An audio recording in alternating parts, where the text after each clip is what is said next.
Ô, gente, Roberto Rilo Bíscaro aqui. 2022 tem sido um ano muito produtivo, bom para o cinema de terror. E a Amazon Prime acrescentou ao seu catálogo, agora em dezembro, mais um filme que é uma estreia de uma diretora afro-americana, uma boa estreia. Também é o primeiro trabalho mais importante da atriz principal, que dá assim uma senhora interpretação. Então ele é um bom filme que mistura vários subgêneros do terror, né? Ele mistura o tal do horror social, você percebe influência do Jordan Peele, folk horror, horror folclórico. Então quando a diretora, porque ela também é roteirista, coloca elementos da tradição, né, do folclore do Senegal, do oeste da África. A mãe dela era imigrante, a mãe da diretora. Tem uma aranha, tem uma coisa lá que você vai ver que é daquela cultura, porque a protagonista é do Senegal.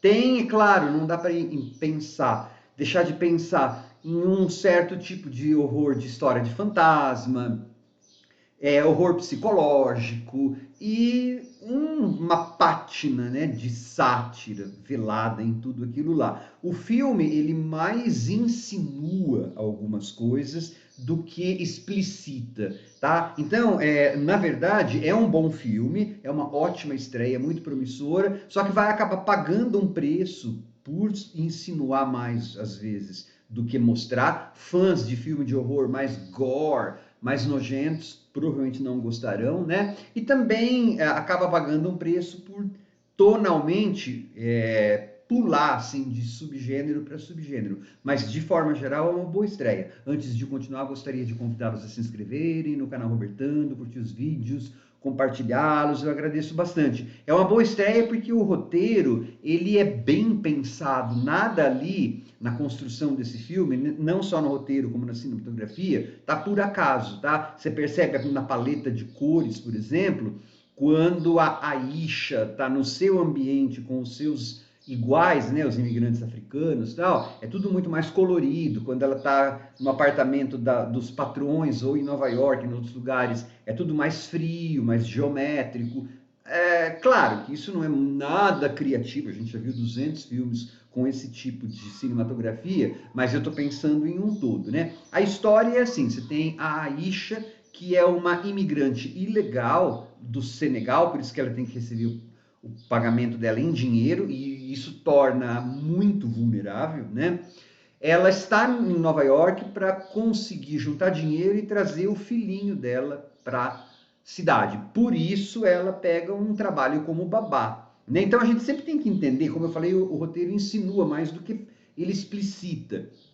Assim, a gente tem que entender que ela era uma professora no Senegal e ela vai conseguir um trabalho de babá em Nova York. Aquele trabalho de babá em Nova York, cuidar do filho de alguém, é um meio que ela tem para tentar trazer o filho dela para os Estados Unidos. Então, de princípio, a gente tem que imaginar, tá? Ela não tem nenhum que ver, nada que ver com qualquer problema que a família que vá pagá-la apresente, né? Só que aí, então, a família vai querer despejar alguns problemas na nossa Aisha, porque o filme trabalha muito com as microagressões, né? Essa família, que é o casal com a menininha Rose, né? É um casal de classe média alta para cima, então supostamente não deveria ter problema nenhum de dinheiro, e no princípio a mãe, a Amy, parece ser super assim, bom, se ela contratou uma babá que é africana, né, retinta, uma negra retinta, ela não deve ter muito problema com imigrantes, deve ser um casal liberal.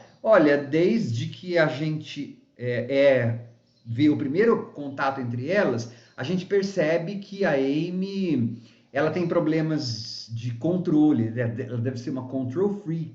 Veja como a geladeira é tudo simetricamente guardado lá.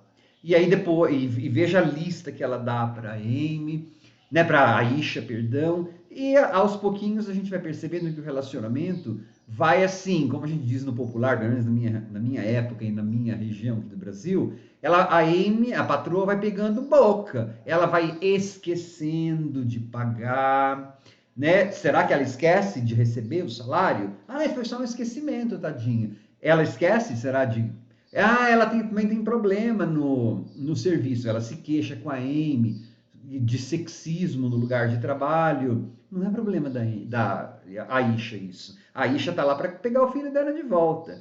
Então, o roteiro sempre está falando isso, sempre está tentando mostrar isso, insinuando isso, tá? Por quê? Porque a Aisha, ela não tem o filho dela perto, ela não tem o emprego que paga bem, ela não tem o privilégio que a Amy e o marido dela têm. Aí depois o marido dela chega, o marido dela parece ser bem mais simpático. Só que quando a Aisha confronta, olha, a sua esposa não está me pagando, ele acaba dando depois só um pouquinho do dinheiro. Pelo aquele apartamento, gente, eles devem morar no Upper East Side. Isso é muito caro em Nova York, né? Então, por isso que eu falei que o roteiro mais insinua. Paralelamente a isso, a gente vai tendo que o único contato que a Aisha, que é a babá, tem com o filho dela é via conversas telefônicas, que vão diminuindo, vão rareando. Aí você, será que os problemas que ela está tendo lá, a família está engolfando tanto ela, a Rose, a menininha, que não tem culpa de nada, só que a Aisha também não tem, e o filhinho da Aisha lá no Senegal tem menos ainda. Os contatos vão diminuindo. O que será que está acontecendo? Claro que a gente que é fã de filme de terror já imagina algumas coisinhas, especialmente porque a Aisha é atormentada por algumas visões, e aí entra o elemento do horror folk, né? Tem uma aranha lá que você vê do folclore daquela região, daquela parte da África, um espírito aquático. Então a Aisha vai, muitas vezes, você vai ter visões de água da Aisha aparecer afogada, eu acho que até tem demais, já tinha entendido. E é claro, eles vão colocar uma personagem, aí não deu muito para eu deixar até de rir quando apareceu, né? A Aisha arranja um namorado. Dá para perceber na hora, assim, que o roteiro colocou aquele namorado, só para ter uma mãe do namorado que desse uma explicação pra gente que é público daquela parte folclórica, né? Porque assim, do nada, ela arranja um namorado e aí ela vai conhecer a mãe do namorado e a mãe do namorado, coincidentemente, é uma vidente que saca tudo sobre o folclore do West Africa, né? Da África Ocidental. Eu, né, não pude deixar de... Até que você vai ter uma resposta, né, do que aconteceu. Tal. É assim, não é impactante, tá? Eu acho que ele funciona mais como um drama psicológico sobre imigração com toques de horror. E não o contrário, não um filme de horror com toques psicológicos, toques sobre imigração.